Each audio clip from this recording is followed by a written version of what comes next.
আমি যে অনেক পয়সা দিলাম, পয়সা কেন করলেন কি? আমি এখন অনেক পয়সা দিলাম, পয়সা কেন করলেন কি? আরে পয়সা দেন আমার, পয়সা খুঁজছেন, পয়সা কেন করলেন কি? না হলে পয়সা দেন আমার।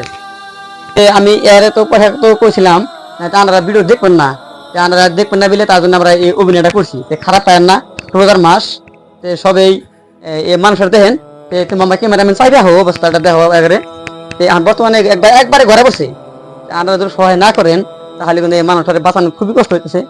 আপনারা এই রোজার মাস হিসেবে জাকাত ফেতরা হিসাবে তার মানে 10টা 5টা যে সাহায্য জুড়ে সামর্থ্য হয় তাহলে হে হে দিবেন।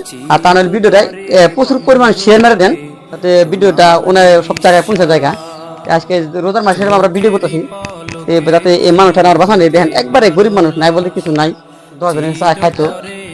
আমি কি করা যাবো, উপায় নাই। তুমি কিছু কো তারপরে তারা তোমার কিছু সাহায্য করে। দেহ এই যে একবার এনে হো ক্যামেরা চাই হো, এই দেহ অবস্থাপাতি ঠ্যাঙ্গনা বাস হয়ে আছে গা, না এই গাও আছে গা, আমরা যদি সাহায্য করেন তাহলে খুবই উপকার হবো। রোজার মাস হিসাবে জাকাত ফেতরা হিসাবে 10টা 5টা যে যা পারেন দিয়ে যাবেন ইনশাল্লাহ।